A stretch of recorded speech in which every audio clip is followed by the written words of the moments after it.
Vamos a tomar como ejemplo que tenemos una prueba de historia, ¿sí? Tenemos un montón de alumnos que eran 15 estudiantes, podían sacarse entre 1 y 10 en una prueba de historia y se sacaron estas notas, ¿sí? 3, 6, 4, esas son las notas que se sacaron los alumnos. Es un listado de notas que en estadística se llama distribución, ¿sí? Una distribución nos indica todas las puntuaciones obtenidas por un grupo de personas con respecto a una serie de valores particular, que en este caso podían ir entre 1 y 10.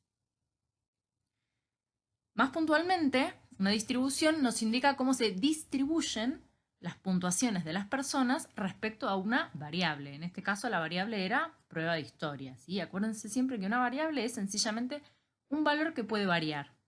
Entonces, la nota en historia es un valor que varía, por lo tanto, es una variable. Una distribución nos dice a nosotros cómo se distribuyen las puntuaciones de las personas con respecto a una variable. En este caso, notas en la prueba de historia. Ahora, vamos a ver qué es la media. Esto ya lo conoce la mayoría, pero por las dudas lo repasamos, ¿sí? La media es una medida de tendencia central. Se llama de tendencia central porque nos permite ver de una forma resumida cuál es la tendencia de un grupo de valores.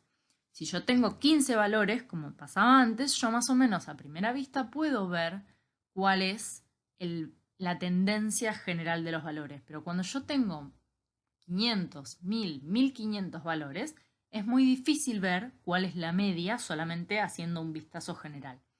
Entonces tenemos la media como una forma resumida de presentar esa información. Piensen en el promedio académico de ustedes, ¿sí? El promedio es un valor y el valor más alto, un promedio más alto, indica una tendencia a puntajes más altos, a notas más altas. En cambio, un puntaje más bajo, un promedio más bajo, nos dice que nosotros tenemos valores o notas académicas más bajas, ¿sí? Entonces, la media de la distribución anterior era 6, ¿sí? La media de la distribución de las notas en la prueba de historia que mostré en la diapositiva anterior era 6. ¿Cómo se calcula la media? Fácil. Estos eran los valores. Lo que hacemos es sumarlos a todos y esa suma se divide por la cantidad de valores que tenía, ¿sí? Todos estos valores sobre 15. ¿Por qué 15? Cantidad de valores que tenía. Este es un valor, este es otro valor, este es otro valor, ¿sí? Así es tener los 15 valores. Si yo lo sumo y a eso que me da lo divido por 15, que es la cantidad de valores que tengo, me da 6, ¿sí? Esa es la media de la distribución que mostré antes sobre las notas en la prueba de historia. Vamos ahora a lo que les está generando problemas, que es el desvío estándar, ¿sí? El desvío es una medida, pero no de tendencia central, sino de dispersión. O sea, nos permite ver cómo se dispersan los valores alrededor de esa media. Tomemos dos distribuciones como ejemplo, para usar de ejemplo, ¿sí? Pablo se sacó en las notas académicas en psicología, en sus 7, 8 primeras materias, se sacó 7, 6, 5, 5, 7, 7, 6 y 5. Otra persona, Marcos, se sacó estas otras notas, ¿sí? En los dos casos, la media es 6, ¿sí? La media académica de los promedios, el promedio académico de Pablo es 6 y el promedio académico de Marcos también es 6. Pero la dispersión de los valores es diferente, porque Pablo tiene valores menos dispersos que los valores de Marcos, que están mucho más dispersos entre sí. Así vemos que la media no alcanza para saber mucho sobre una distribución. La media nos dice el valor del medio, no exactamente, sino una tendencia general a cuál es la media de los valores, dónde están más o menos los valores del medio. Pero no nos dice mucho sobre cómo se distribuyen esos valores, ¿sí? Para eso necesitamos además la información sobre el desvío estándar. Entonces, volvamos a nuestras notas en la prueba de historia, ¿sí? La media habíamos dicho que era 6 también, así como en el ejemplo de Pablo y Marcos, también tenemos acá en la prueba de historia que son un montón de personas que se sacaron estas notas. La primera persona se sacó un 8, ¿no es cierto? Ese 8 es 2 puntos superior al valor de la media, ¿sí? Porque él se sacó 8, si le restamos la media, tiene 2 puntos más que la media. La segunda persona se sacó un 6, por lo tanto tiene 0 puntos de diferencia con la media. ¿Sí? Si la media es 6 y él se sacó 6, la resta, la diferencia entre esos valores es de 0. La tercera persona se sacó un 7, tiene un punto más que la media, ¿sí? Por lo tanto, la resta, la diferencia entre esos valores sería 1. Esos valores, 2, 0 y 1, son desvíos individuales. ¿Sí? Un desvío es una diferencia entre el valor, cualquier valor X, el que sea, y la media, que en este caso era 6. ¿Sí? Esos son desvíos individuales. Vamos a ver qué es el desvío estándar. Desde ya les digo que espero que me sigan con el cálculo, pero que de todos modos ustedes no van a tener que calcular.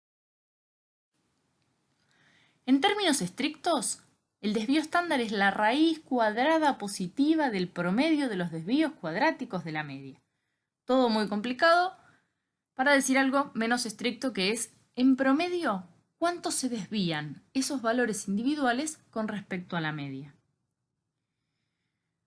Vamos de vuelta, nos dice qué tanto se alejan o qué tan alejados están los valores individuales con respecto a un valor medio. Un desvío estándar de 2 indica que el promedio de los desvíos es de 2.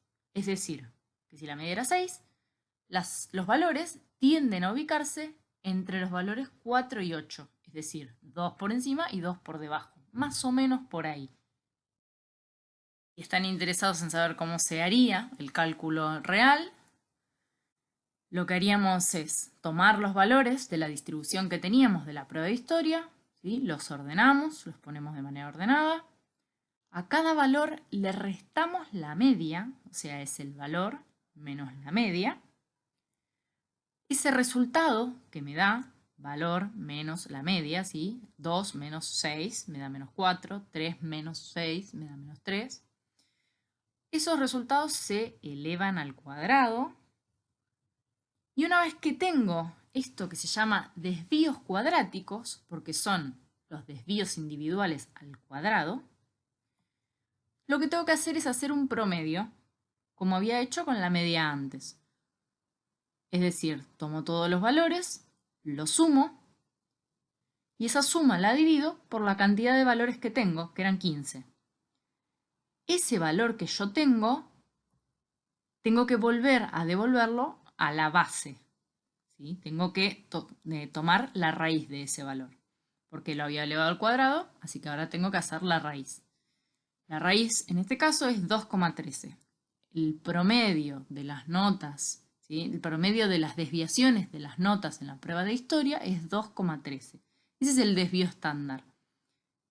¿Sí? El desvío estándar es el promedio de los desvíos individuales con respecto. De vuelta, para que quede bien claro, nos dice en promedio qué tanto se alejan los valores de la media. Vamos a ver ahora el ejemplo de antes, ¿sí? Las notas de Pablo y de Marcos con respecto a sus pruebas en Introducción a la Psicología, Epistemología General, Filosofía, ¿sí? Historia y todas las otras materias en donde han rendido. Este es su promedio académico. En el primer caso, Pablo tiene una media de 6, pero un desvío de 1. Y en el segundo caso, Marcos tiene un promedio de 6, pero un desvío de 4 puntos, 4,03. Ahí vemos que la media no alcanza, que el desvío me da también muchísima información sobre cómo varían estos valores con respecto a la media.